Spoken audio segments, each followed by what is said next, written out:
சில தெய்வங்களை நம்ம தேடி போவோம், ஒரு சில தெய்வங்கள் நம்மளை தேடியே வரும். நம்ம ரொம்ப நல்லா பூஜை பண்றோம் அப்படிங்கும்போது நம்மளால அதை விடவும் முடியாது, அதை விட்டு விலகவும் முடியாது.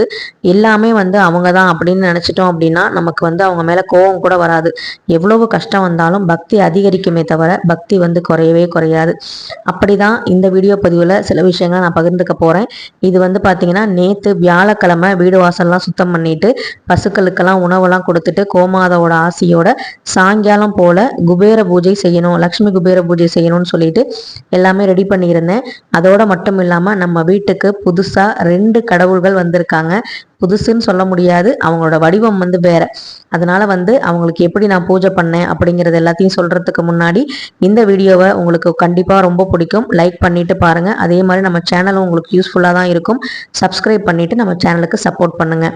நேத்து லக்ஷ்மி குபேர பூஜை பண்றது அது மட்டும் இல்லாம பௌர்ணமி, குரு பௌர்ணமின்னு சொல்லக்கூடிய வியாழக்கிழமை வரக்கூடிய அந்த பௌர்ணமியில ஒரு அற்புதமான மாலை வேளையில பிரதோஷ காலத்துல எப்படி பிரம்ம முகூர்த்த நேரம் எவ்வளவு சிறப்பு வாய்ந்ததோ 4 to 6, அதே மாதிரி மாலை வேளையில வரக்கூடிய பிரதோஷ காலம் அப்படிங்கிறது ரொம்பவே சிறப்பு வாய்ந்தது. அதனுடைய சிறப்புகளை பத்தி நான் நேத்தே ஒரு லாங் வீடியோல கொடுத்துருக்கேன். சில பேரால பாத்தீங்கன்னா காலையில சீக்கிரமா எந்திரிக்க முடியாது, ஏன்னா ஒரு சிலர் நைட் ஷிஃப்ட் போவாங்க, இல்ல ஒரு சிலர் பாத்தீங்கன்னா ரொம்ப உடல் சோர்வா இருக்கும், இல்ல அவங்களுக்கு வேலை காலையில அதிகமா இருக்கும். அந்த மாதிரி இருக்கிறவங்களால பிரம்ம முகூர்த்த பூஜை அப்படின்னு ஒண்ணு செய்ய முடியாது, விளக்கும் ஏற்ற முடியாது. அதனால கவலைப்பட வேணாம் அப்படிங்கிற தான் இந்த பிரதோஷ காலத்தை பத்தி நான் சொல்லியிருந்தேன். கண்டிப்பா தவறாம பாருங்க. அது மட்டும் இல்லாம வியாழக்கிழமை வரக்கூடிய அந்த 4 to 6 அப்படிங்கிறது குபேர காலம்னு சொல்லுவாங்க. அந்த நேரத்துல நம்ம பூஜை பண்றது அப்படிங்கிறது நமக்கு இரட்டிப்பு பலனை கொடுக்கும் அப்படிங்கிறதுல எந்த சந்தேகமும் இல்லை. ஸோ நல்லபடியா எல்லா இறைவனுக்கும் பூக்கள்லாம் சாத்தியாச்சு. பூக்களை பார்க்கும்போதே நமக்கு சாமிக்கு வைக்கணும்னு தோணும். ஆனால் ஒரு சில நேரங்களில் பூக்கள் எவ்வளோதான் காசு கொடுத்து வாங்கினாலும் நமக்கு அந்த திருப்தியே வராது. ஆனால் நேற்று பூக்கள் ரொம்பவே அம்சமாக ரொம்ப பளிச்சுன்னு இருந்துச்சு, ரொம்ப சந்தோஷமா இருந்தது. நம்ம வீட்டுக்கு 2 தெய்வங்கள், சமயபுரம் மாரியம்மன், ஸ்ரீ லக்ஷ்மி நரசிம்மர். லக்ஷ்மி நரசிம்மர் வருவார்னு நான் என்னைக்குமே எதிர்பார்த்ததில்லை. சமயபுரம் மாரியம்மன் எனக்கு ஃபோட்டோ இருக்கு. அவங்க கோவிலுக்கு நான் போவேன், வழிபாடு செஞ்சுக்கிட்டு இருக்கேன். பூச்சுறுதல் விழா அன்னைக்கு வீட்லேயே நான் பூக்கள்லாம் போட்டுட்டு இருக்கேன். நமக்காக பட்டினி விரதம் இருக்கக்கூடிய அந்த தாய்க்காக நான் ஆடி மாசம்னா கூழ் காய்ச்சி கொடுத்துருக்கேன். அதே மாதிரி நீர்மோர் பானகம், வெள்ளரி பிஞ்சு இது எல்லாமே வச்சிருக்கேன். ஏன் நம்ம சமயபுரம் மாரியம்மனுக்கு படையல்ல கருவாட்டு சோறு கூட வச்சு அழகு பார்த்துருக்கேன். ஆனா லக்ஷ்மி நரசிம்மர் நம்ம வீட்டுக்கு வருவாங்களான்னு தெரியல. இதுவே பாத்தீங்கன்னா சமயபுரம் மாரியம்மனுடைய ஒரு திருவிளையாடலா கூட இருக்கலாம்னு எனக்கு தோணுச்சு. ஏன்னா நான் கோவிலுக்கு போகும்போது எந்த ஒரு விக்கிரமோ சிலையோ வாங்கக்கூடாதுன்னு இப்ப சமீப காலத்துல நான் முடிவு பண்ணியிருந்தேன். உங்ககிட்ட நான் நிறைய வீடியோல சொல்லியிருக்கேன், ரொம்ப வாங்காதீங்க அப்படின்னு. ஆனாலும் எவ்வளவுதான் மனசை கண்ட்ரோல் பண்ணிட்டு நிறைய விஷயங்கள் நான் வந்திருக்கேன், எதுவுமே வாங்காம கூட வந்திருக்கேன். ஆனா அன்னைக்கு ஓணம் பண்டிகை அன்னைக்கு நான் கோவிலுக்கு போகும்போது சமயபுரம் மாரியம்மனை வாங்கியே ஆகணும்னு மனசு ரொம்ப ஆணித்தனமா சொன்னுச்சு. சரி, மனசு 1000 சொல்லும், ஆனா அறிவு சொல்றத நம்ம கேட்கணும் அப்படின்னு நம்ம அறிவுபூர்வமா யோசிச்சாலும் இல்லை, நீ என்னை கூட்டிட்டு போன அறிவும் சொல்லுது. சரி, 2 பேருமே ஒரே மாதிரி சொல்றாங்களேன்னு சொல்லிட்டு நான் சமயபுரம் விக்கிரகத்தை கேட்குறேன். அந்த கடைக்கார தாத்தா நான் லக்ஷ்மி நரசிம்மர் என் கையில கொடுத்து, இதாமா சமயபுரம் மாரியம்மன்கிறாரு. ஏன்னா அவர் கண்ணு கொஞ்சம் லைட்டா தெரியல. என்னடா இது, லக்ஷ்மி நரசிம்மரை நம்ம கையில கொடுக்குறாரு, இன்னைக்கு வேற ஓணம் பண்டிகையே, பெருமாளுக்கு உகந்தது, காலையில தானே பெருமாளை போய் நல்லா கும்பிட்டு வந்தோம், நல்லபடியா அவருக்கு விளக்கேற்றணும்னு சொல்லி மனசுல 1008 விஷயங்கள் ஓடுது. எனக்கு பக்கத்துல ஒரு சகோதரி இதே மாதிரி வாங்கிட்டு இருக்கிறதுக்காக கேட்குறாங்க. அது விலையெல்லாம் 100 ரூபா 100 ரூபான்னு சொல்லிட்டு இருக்காரு. ஒவ்வொரு சிலையா எடுத்து பாக்குறாங்க. அங்க முருகன் சிலை, விநாயகர் சிலை எல்லாமே இருந்தது. என்கிட்ட விநாயகரையும் கொடுத்து, இது விநாயகர் சிலை, இதையும் வாங்கிக்கமாங்கிறாரு. இல்ல தாத்தா, என்கிட்ட விநாயகர் நிறைய இருக்காங்க அப்படின்னு சொல்லும் போது லக்ஷ்மி நரசிம்மர் ஒன்னே ஒண்ணுதான் இருக்காங்க, நீ வாங்கிக்கோ அப்படின்னு அப்புறமா சொல்றாரு. ஏன்னா நான் இது சமயபுரம் சிலை இல்ல, மாரியம்மனுடைய சிலை இல்லை, இது லக்ஷ்மி நரசிம்மர்னு சொல்லி நான் கொடுத்துட்டேன். அவர் சொல்றாரு, இது ஒன்னே ஒண்ணுதான் இருக்கு, இது வேணா எடுத்துக்கிறியான்னு கேட்கிறாரு. எனக்கு வேண்டாம்னு சொல்லவும் மனசு இல்லை, வாங்கினா வீட்டுல திட்டு விழுவோன்னு ஒரு பயம் வேற. இருந்தாலும் விலை கேட்டுக்கிட்டேன். என்னோட பட்ஜெட்ல தான் இருக்கு.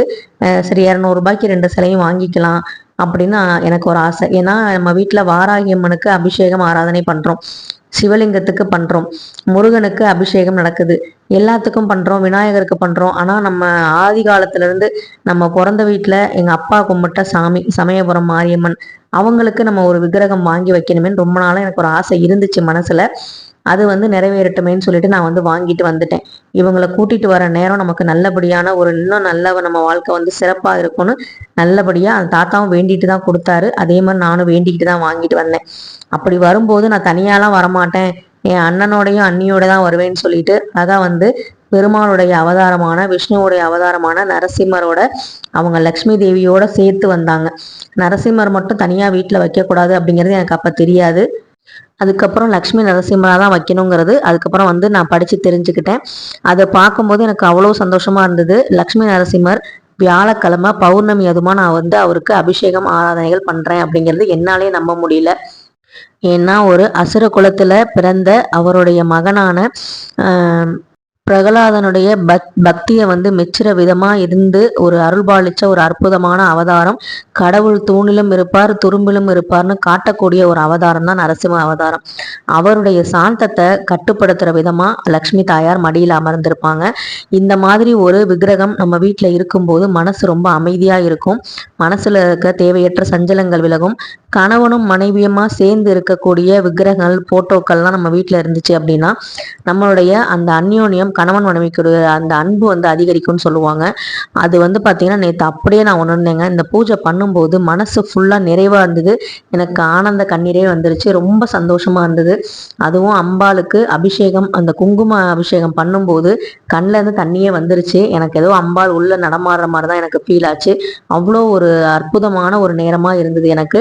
எனக்கு பேச்சே வரல, ஒன்றுமே வந்து சொல்லவும் முடியல. அவ்வளோ சந்தோஷம். எங்கள் வீட்டுக்காரர் நைட்டு வரும்போது நான் சொன்னேன், என்ன அமைதியாகவே இருக்கணுமோ, இல்லை ரொம்ப மனசு நிறைவாக இருக்குது, எனக்கு சந்தோஷமாக இருக்குது, அதனால் எனக்கு பேச்சே வரல அப்படின்னு இப்படி சொன்னேன்.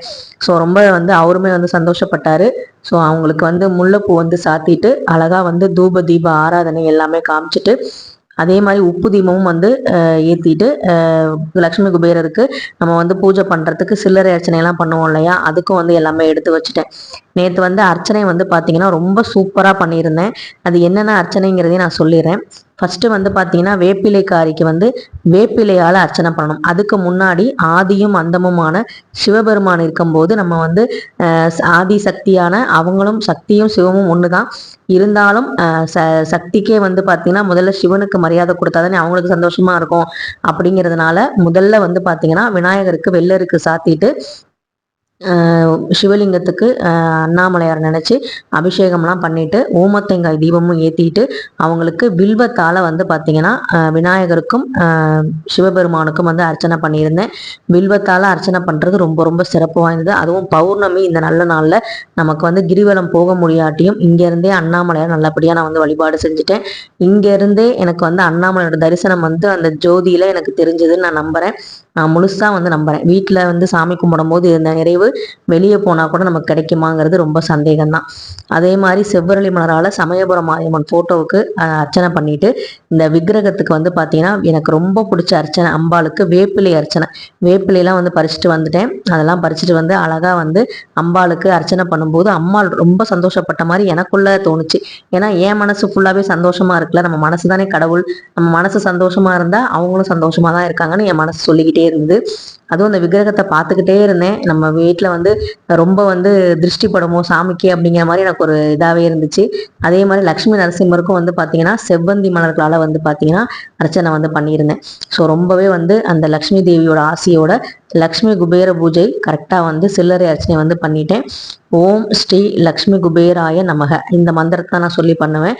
ஸோ என்கிட்ட வந்து 51 காயின் இருக்கு. 51 காயின் வச்சு தான் நான் பண்ணுவேன். 108 காயினும் பண்ணலாம், 21 காயின் வச்சும் பண்ணலாம்.